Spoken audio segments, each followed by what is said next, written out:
Hey guys, welcome back to Talking with Tyler, and on today's podcast I'll be talking about the Jets' victory over the Giants this past Sunday afternoon, 13-10 in overtime, as Zach Wilson was 17 for 36 for 240 yards and a touchdown pass, 78.5 rating, and he had 4 rushes for 25 yards. And the leading receiver on the team was led by Garrett Wilson with 13 targets and 7 receptions for 100 yards, and in his 4th career 100-yard game. And Breece Hall had 12 carries for 17 yards and 1.4 an average, and 6 receptions for 76 yards, and his long was 50 yards. And Lazard was right behind him with 6 targets and 3 catches for 45 yards. And special teams was Greg Zuerlein. He was 2 for 2 from field goals and 1 for 1 for extra points. He made the game-tying field goal in the 4th, the 33-yarder, and the 35-yarder to win it. And Thomas Morstead had 11 punts for 48.1 an average, and he had 4 inside the 20 and 3 within the 5. So I have a couple special guests on this podcast today. I have Anthony, Ed, and Mike. I'm going to first start off with Anthony. So what was your biggest takeaway from this game? Biggest takeaway, I would say, is that through and through, no matter how the game was going, we put our heads down, we kept grinding, 4 quarters, and then into overtime. And no matter how ugly it got through the first 4, we came out with a W, and that was the most important thing.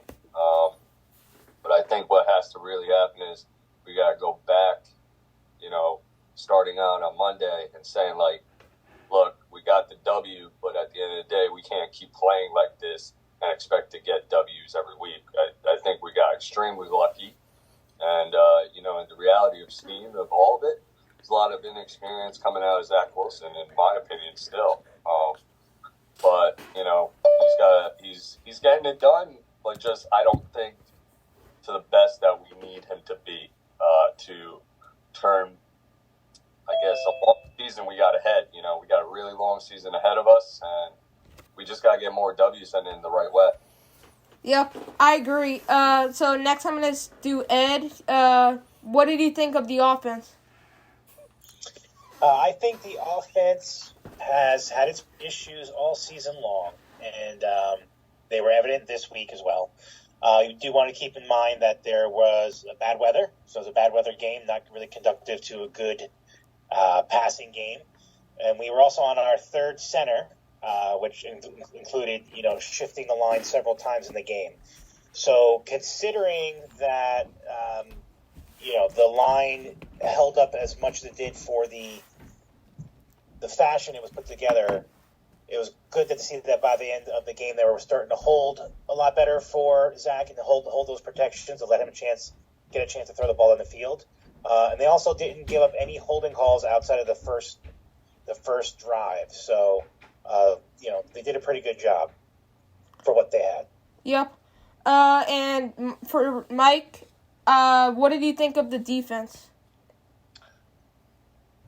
I can't say enough good things about the defense. The way they kept the Jets in the game, really shutting things down.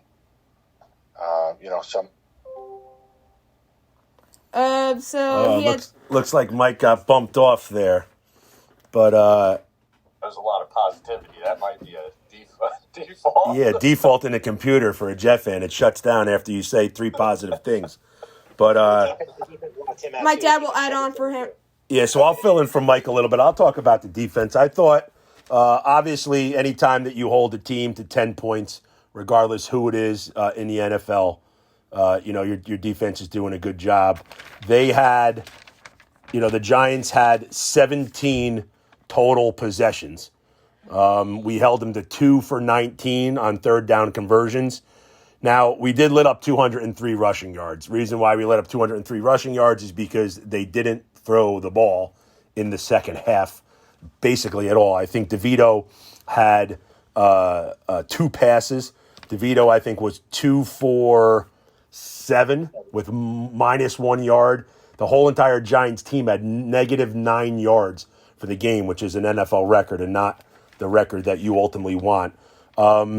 We say it every single podcast, Quincy Williams is a beast. Quincy Williams basically propels his body and just crushes people. He had 8 tackles. Tony Adams had a really nice game with 7 tackles. C.J. Mosley, our linebacker, again, 7 tackles as well as kind of the quote-unquote quarterback of our defense. But, all in all, I think the defense came to play. And when a team runs that many times, they're obviously bound to get yards, and Saquon is no slouch. But ultimately, I thought they did a really, really nice job, and they've been playing great throughout. We finally had Sauce back, and we had DJ Reed. They really couldn't do much because they weren't playing, they weren't throwing the ball. But, Mike, I just jumped in a little bit and gave my take on the defense, but obviously we want to hear you too. By the way, these guys are full disclosure, are all family members and diehard Jet fans. Mike is my first cousin. Ed is my brother-in-law, and Anthony is my cousin. Is married to my cousin. Not blood, but we'll take him. We'll take him over Izzy. So, Mike, give us a little on your defense. I don't think we'll repeat. Yeah. Thank you. Yeah, when you switch to a laptop and that laptop's not plugged in, that doesn't help. But look, they came through. They worked through some injuries and issues, and again, week after week, they're the strongest part of the team, keeping them in the game and not letting the opposing offense score. So really covering for some of the shortfalls of the offense. Absolutely. Yep. We were watching the game, and I think, Anthony, you alluded to this about, stacking W's, and Ed, you mentioned same thing about having injuries, and we lost another offensive lineman to Achilles. It seems like that's the new Sheik injury, unfortunately. Yeah. But we've been Jet fans for 45, Mike 40, Anthony 40, Ed 40. I mean, these are games we lose. These are games that we lose in horrific fashion every single season, every single year. And even when in overtime, when Zerline's getting ready to kick the ball, I'm like, please don't miss. Please don't miss and let the other shoe drop and they get the ball back. But I think this team has really showed some resiliency through everything. And you got to give credit to the players for being professionals. You got to give credit to the coaching staff for, really coaching up those people that are on, the back burner. I mean, we took this guy off the couch. Then he was playing left guard, and 2 minutes later, he's snapping the ball. So pretty remarkable. Tyler, let me ask you a question. You've seen a lot of games now. You've been coming to Jet games. Obviously, it was a Giant game, so we were not able to go to it. We were watching in the comforts of our own home. But how did you think the Jets played coming off of a bye week? Emotional win last week, two wins in a row, trying to stack another win. It looks like we came out a little flat after that. After having to bye. Think that hurt us or helped us maybe? It helped us get our 2 safeties back. Yep. But just like the third down conversions, we were only 2 for 15, and we had 11 punts and 9 penalties. For 85 yards. Penalties. We kept shooting ourselves in the foot. I think we had the most amount of penalties we've had this season. I think was for 95 yards. You said, right? 85. 85. The biggest penalty, in my opinion, was the punt. They were punting, it was 4th down. We gave it up, and that enabled them to come down, and drive on us. Yeah, that's huge. You had Morstead, pinned them within the 5. They couldn't do anything. It was 4th and 5 from I think the 3, right? And then all of a sudden they get 5, and then I think next was a Johnson. He hurdled himself and hit the guy, and that was a 15-yard penalty. So it was a 20-yard, 20-yard play. Go ahead. How many unnecessary roughness? 4 times they were called for unnecessary roughness. Yeah, and that's just a lack of discipline that you get, which has been uncharacteristic for the Jets this season because they've played very clean games. They've been one of the least penalized teams this season. So, you could chalk it up to maybe the situation, the weather, whatever you want, but you got to assume that Sal's going to want to get back and make sure that these guys are playing disciplined football again next week. Does Mike. anybody, I have a question, if Sure. you don't mind. Does anybody feel like we're underutilizing Brees? Tyler has a Brees Hall jersey, so he's one of his favorite players. What do you think? A little bit.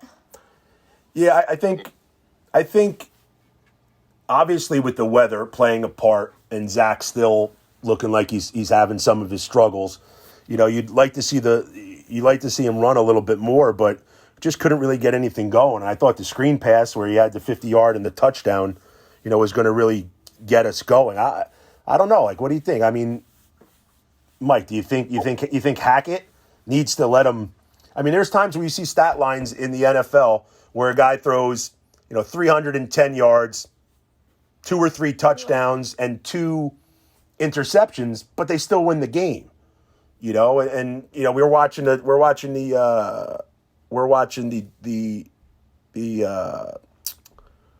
Bears game, and they have their quarterback on the first play of the game. He launches the ball 50 yards, pass interference, and they get 50 yards. Like, you gotta stretch the field a little bit with the pass, so I think you could open up the run and get some play option. And I think, Ant, to your point there, if we're not establishing the pass or at least the threat of a pass, and we have some deep weapons, obviously with Garrett Wilson, it's hard to really run play action, and they're just going to stack the box. Yep. One more question for Mike. How do you feel about next game against the Chargers on Monday Night Football? That's a good one. Watching some of the Chargers game last night, they looked a lot better than I thought they were. They got a really great quarterback in Herbert. Eckler's a fantastic running back. Keenan Allen, you can't count him out. The defense doesn't look to be amazing. I feel confident. I don't want to regret saying that. I feel confident. But I think it's going to be a good game, and it's really going to come down to our defense. If our defense is going to be able to keep them under 17 points or so, we should be able to do it, provided that we can find some creativity in the offense, like you guys were talking about before, right? Some more play action passes, some bootlegs, pitch it, sweeps, right? Like something trying to really energize and play up the talents that we have with our skill players. So, one last question for Ed. How do you like going to the games in the prime time? Like, Jets have played pretty well prime time so far. Think we could keep that going? Yeah, I think so. I think part of it too is that it seems like the crowds, the fans have had a very strong energy, during the primetime games, especially the opening. Obviously, that did not turn out the way anyone expected. Yeah, for 4 plays, we were ruckus. Yeah, but definitely there's definitely a palpable energy there on those primetime games, and hopefully that does enough to really kind of charge the offense, charge the Jets, to continue to kind of push. And they, again, like as everyone has said, they've kept. We've been in every game except for the Dallas game. We've been in every game they could have possibly won on their last drive. So, hopefully again the crowd can kind of keep the energy up so that we continue to stay in this game. And really comes down to is our good defense better than their good offense? Well said. Yep. Last question for Anthony. Do you think we played? Do we think we played up against our opponents or down to the level? So I did a quick look up at the Chargers just to see what they're doing. To be honest with you, they've been, I believe, averaging in the mid-20s for points per game. We've only had 2 teams put up 20 points, 20 or more points against us. I believe it was the Chiefs and Cowboys. Cowboys. And, to be honest with you, we even held the Eagles, which up until a couple of weeks ago, they're still a solid team. But the fact that we were able to keep them under 20 was great. It's pretty simple and kind of like cliche to say it, but I really feel like our defense needs to show up at this moment in time because our offense is not going to put up 20-plus points, in my opinion. So if our defense shows up and keeps the Chargers under 20, I think we have a chance. But if the defense doesn't show up this game, I feel like we're going to be hurting because the offense just can't get, over 25 points easily on a game. So. Yep. So now on to studs and duds.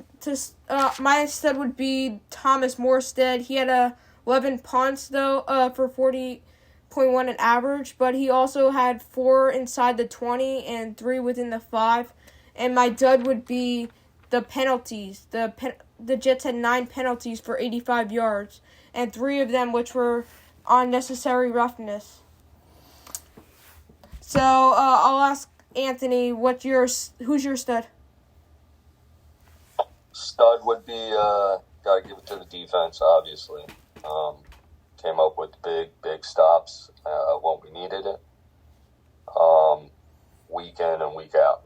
Regardless of the win or the loss, they've been there, and they played phenomenally all season, every game, regardless of win or loss. And so that's my stud. My dud would be, I hate to say it, but Hackett. He's just, if you're not generating points, you got to point it back at the person calling the plays in a way. Let's get some variation in there. Let's get some, throw something at them. I thought it was crazy when, you got to put it on the special teams coach, but when we did the fake punt in the second game or whatever of the season, I was like, wow, like that woke us up. Like, throw something different at an opposing team. I think a lot of teams can watch our games and kind of see what we've done all season and prepare for that because we're not switching it up. We're not a threat at throwing the ball deep, unfortunately. So they lock us in. And I think Hackett has to show up and come up with something to, benefit our offense and put them in a position to do what they do. Yep. All right, I'll go to Ed next. Who is your stud? My stud would be Jermaine Johnson. Outside of his bad penalty, he had 6 total tackles, 3 solo, 2 for loss, and 2 sacks in this game. So if he can kind of keep his discipline right, I think he could definitely be a force going forward. Dud? Dud. My dud is going to be all the tight ends. Well, you can't blame them. They never get the ball. I think it's part of it. But, so, for example, Jeremy Ruckert had more tackles than he did catches this game. He had 1 tackle, and he had 1 target, which he didn't get. They had a total combined targets of 4 with 1 catch, and again, like going back to what Anthony said, that is very likely a product of the offense. I don't think we're utilizing our tight ends as well. We went out and got, the Jets went out and got 3 different pass catching tight ends, and they're not really utilizing them in the game plan. They really should be trying to maybe focus on that, especially to help Zach, where you can get some situations where you have large bodies against smaller safeties, some of the mismatches there, just to kind of give Zach some more help across the middle or just, in the intermediate game. One little tidbit for that. What was that, Ant? Oh, I was going to comment as well. The entire offseason, we went and we built a team around Aaron Rodgers. We brought in star after star. We brought in receiving core. I mean, we have Lazard. We got Randall Cobb, who was inactive for whatever reason. I forget what it was. We got Dalvin Cook, who might as well just not even suit up, in my opinion. Like, we got to utilize the money that we put out there. Just because Aaron Rodgers went down, we got to find a way to get these other guys the ball, right? We have the weapons. Just got to figure out how to get them. Speaking of Rucker, I thought one cool thing that Saleh did was he made him an honorary captain because he knew Jet Giant rivalry, and he used to take a lot of grief riding the school bus. He said, and all the Giants fans used to rag on him. But pretty cool that he was able to be that. Tyler, we have one more stud and dud, and I think little Mike and then me, right? Yeah. All right. Mike, who is your stud? So for me, I got to add on to your stud with Morstead and just say it's special teams as a whole. Looking at the way that our punter handled the game, amazing. The kicker, 2 high-pressure kicks, not super far, but awful weather. You got to add some in for Morstead, I think, who's holds on the kicks, and our long snapper, too, right? How many times does the long snapper come in? 11 punts, the 2 kicks? It's a lot of work. First time he had to be iced up, probably. Got to ice him up. Yeah. Oh, yeah. Who's your dud? I didn't have one person per se, but it was really just the mental mistakes that all the players were making. The penalties, right? I think there was one that let the Giants score that touchdown. That was awful. I felt like there were a lot of drop passes or times when players had the ball in their hands and weren't able to bring it in. And Zach had a couple short throws that were just not good, not there, that just ended drives. Yeah. So, we're getting closer, just not executing. Yeah, Dad, who is your stud? My stud is the 4th center, Xavier Newman. Came in, I think, like they said, off the couch from the practice squad, was playing left guard. Halfway through the second, had to come in and play center, a position I don't think he's ever played before. Obviously, we saw the first snap. That didn't go as well as we would have liked to. But from that point forward, the cadence was good. There was no offsides. There was no false starts. Really kind of gathered himself. He didn't have any holding penalties. No one blew by him. And one thing I think people forget is at that end of the game, when there's 14 seconds left, we give the ball to Wilson. He slides down. He runs in the middle. And we all know, like everyone, that ball needs to be spiked. It needs to be spiked, and it needs to be spiked immediately. The first person down there, other than Garrett Wilson, was Xavier Newman, the center, all 300 pounds, hustling down there. And guess what? He placed that ball. That referee barely touched it. We snapped it and got it underway. So, he might have, based on the injuries that we have, he might have just, reinvented himself. So I thought he did a really good job to stay mentally aware. For my dud, I am going to say every single offensive person who was on the field for third down. I mean, 2 for 15. Our first third down conversion was with 2 minutes and 19 seconds left. And guess what it was? A run by Zach Wilson up the sideline, which was pretty nice. But, I mean, we have to do a better job of converting on third down. And similar to what you were talking about with Hackett, 3rd and 1, empty backfield. I was talking, we had our group text going. I was saying, roll him out. He rolled out. He threw the ball 4 feet, short to Brees. But I think more rollouts, more things like that will help. But 3rd and 1, you got Brees. You got to run him. You got to run him. Bring in an extra tight end. Let somebody chip. Let somebody put an extra lineman in and run off center, run off tackle, and try and do that. So that was my those are my duds. So Tyler, you did yours. You started off. So, T, I thought you did a pretty good job. We got a lot of stuff going on. We got a Zoom call here. We got the podcast going. We got 4 guys that all love the Jets. And I do love the Jets, just in case anybody didn't go. yeah, he's got a nice little thing going on there in his house. He's got his jet jacket on and everything else. But so T, tell our cousins and our family members what you have in store for talking with Tyler. Maybe some other podcasts. Maybe we can invite him back on, and then looking forward to Monday night. Excuse me. Yeah. So I'll be doing another podcast after the Chargers game after Monday, probably on Tuesday. And if anybody out there is listening and wants to be on my podcast, just email me gamingwithtylerskerman@gmail.com. Thank you guys for coming. It was nice talking to you. And thanks for having us. Honored to be here. hope you guys have a good year. Now Tyler's just starting out, so he doesn't have a payroll yet. So we appreciate you guys volunteering. If we start getting some sponsors, then maybe we could start sending out some, some W-9s and some things like that. But for now, we're just going to have to do the family discount, I think, right? Yep. Cheesecake sponsored right here, baby. All right. So listen, we have 1, 2, 3, 4. We have 5 Jet fans here, right? Maybe we can get a little Fireman Ed chant going, right? Ready? J-E-T-S, Jets, Jets, Jets. All right. Thank you guys for listening to my podcast. Hope you guys have a great rest of your night. Bye, guys.